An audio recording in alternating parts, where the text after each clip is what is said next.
மாலை மற்றும் இரவு நேரங்கள்ல இந்த கனமழையானது ரொம்பவே தீவிரமாக வாய்ப்புகள் இருக்கு. எந்தெந்த மாவட்டங்கள் அப்படின்னு சொல்லி தான் நம்ம பார்க்க போறோம். நண்பர்களே மறக்காம நீங்க லைக் பண்ணுங்க, சப்ஸ்கிரைப் பண்ணி தொடர்ந்து சப்போர்ட் பண்ணுங்க. துல்லியமான வானிலை அறிக்கையை நீங்க பெற்றுக்கொள்ளுங்க. ஒவ்வொரு நாளும் நமக்கு கனமழையினுடைய தீவிரம் பொறுத்தவரை குறையவே இல்லங்க.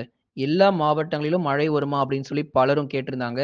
ஒரே நாள்ல 38 மாவட்டங்களிலும் மழை வரலனா கூட, ஒரு சில மாவட்டங்கள் ஒரு 10லிருந்து 15 மாவட்டங்கள் வரைக்கும் ஒவ்வொரு நாளும் மழை பெய்து கொண்டு தான் இருக்கு. இப்போ உதாரணத்துக்கு இப்போ ஒரு நாள் நமக்கு சென்னையில மழை பதிவாகுது அப்படின்னா, இன்னொரு நாள்ல மற்றொரு மாவட்டங்கள்ல நம்ம மழை பொழிவ நம்ம பார்த்துட்டு இருக்கிறோம். அப்போ ஒவ்வொரு நாளுமே ஒரு 10லிருந்து 15 மாவட்டங்கள்ல மழை கிடைச்சுக்கிட்டே தான் இருக்கு. தொடர்ச்சியாக அடுத்து வரக்கூடிய நாட்களிலும் தமிழ்நாட்டுல மழை வாய்ப்புகள் இருக்கும். பகல் நேரங்கள்ல வரக்கூடிய வெயில பார்த்து தயவு செஞ்சு ஏமாந்துறாதீங்க. குறிப்பா கடலூர், விழுப்புரம் மாவட்டங்கள், புதுச்சேரி, காரைக்கால், கள்ளக்குறிச்சி இங்கெல்லாம் நம்ம என்ன சொல்றோம் அப்படின்னா, பகல் நேரங்கள்ல வரக்கூடிய வெயில பார்த்து தயவு செஞ்சு ஏமாந்துறாதீங்க.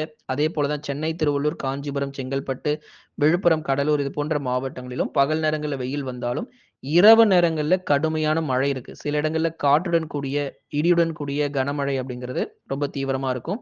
இதுல சென்னை, திருவள்ளூர், காஞ்சிபுரம் மற்றும் செங்கல்பட்டு உள்ளிட்ட மாவட்டங்களிலும் ஒரு சில இடங்கள்ல முதல் மிக கனமழை வரைக்குமே கூட எதிர்பார்க்கலாம். இந்த கும்மிடிப்பூண்டி, பொன்னேரி உள்ளிட்ட பகுதிகளிலும் மழை வாய்ப்புகள் அதிகரிக்கும். நம்பிக்கையோட இருங்க. நிச்சயம் மழை வரும். நமக்கு வட தமிழக கடலோர மாவட்டங்கள்ல உறுதியான மழை காத்துக்கிட்டு இருக்கு.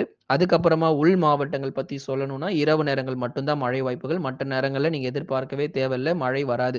இரவு நேரங்கள் மட்டும் தான் உள் மாவட்டத்தில மழை வரும். வேலூர், திருப்பத்தூர், ராணிப்பேட்டை, திருவண்ணாமலை, சேலம், கரூர், நாமக்கல், திருப்பூர், ஈரோடு, கிருஷ்ணகிரி மற்றும் தர்மபுரியில் பெரும்பாலான பகுதிகளில் வானம் ஓரளவு மேகமூட்டமாக இருந்தாலும், உள் மாவட்டங்களில் மழை பகுதியாக இரவு நேரங்கள்ல விட்டு, விட்டு நமக்கு பரவலாக மழை வாய்ப்புகள் இனி வரும் நாட்கள்ல ரொம்பவே தீவிரமாக இருக்கும்.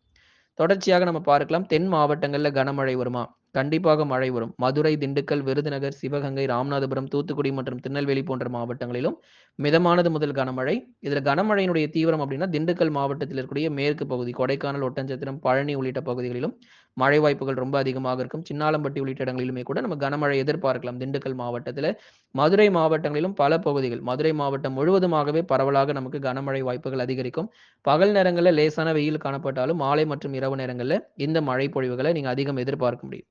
அடுத்ததாக நமக்கு அதி கனமழை கொடுத்திருக்கக்கூடிய மாவட்டம் நீலகிரி மற்றும் கோவை.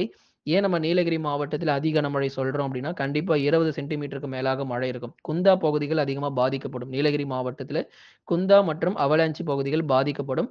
மற்ற இடங்கள்ல கனமுதல் மிக கனமழையாக இருக்கும். கோயம்புத்தூர் மாவட்டத்தில வால்பாறை, சோலையாறு, சின்ன கல்லார் பாதிக்கப்படும். மழையினால ரொம்ப அதிக பாதிப்புகள் இருக்கு. அதிக மழை பொழிவும் இருக்கு. மற்ற இடங்கள்லாம் முதல் மிக கனமழையாக கோயம்புத்தூர் மாவட்டத்தில பதிவாகும். தேனி மற்றும் தென்காசி மாவட்டங்களிலும் முதல் மிக கனமழை ஒவ்வொரு நாளும் தீவிரமாயிட்டே தான் இருக்கும். ஏதோ ஒரு சில நேரம் வானம் மேகமூட்டமா இருந்தாலும், மழை தொடர்ச்சியா வந்துகிட்டே இருக்கும். தேனி மற்றும் தென்காசியில. கன்னியாகுமரி மாவட்டங்களிலும் மேற்கு பகுதிகள் பாதிக்கப்படும். கன்னியாகுமரியில் இருக்கக்கூடிய மேற்கு பகுதிகள் மற்றும் மேற்கு தொடர்ச்சி மலையொட்டிய பகுதிகள்லாம் கடும் மழை பொழிவு அப்படிங்கிறது நிச்சயமாக பதிவாகிரும் நண்பர்களே. டெல்டா மாவட்டங்கள் தஞ்சை, நாகை, திருவாரூர், அரியலூர், பெரம்பலூர், திருச்சி மற்றும் புதுக்கோட்டையில் ஒரு சில இடங்களில் வானம் மேகமூட்டமாக இருந்தாலும், இரவு நேரங்களில் பரவலாக ஆங்காங்கே கனமழையும் எதிர்பார்க்கலாம். லைக் பண்ணுங்க, சப்ஸ்கிரைப் பண்ணி தொடர்ந்து சப்போர்ட் பண்ணுங்க.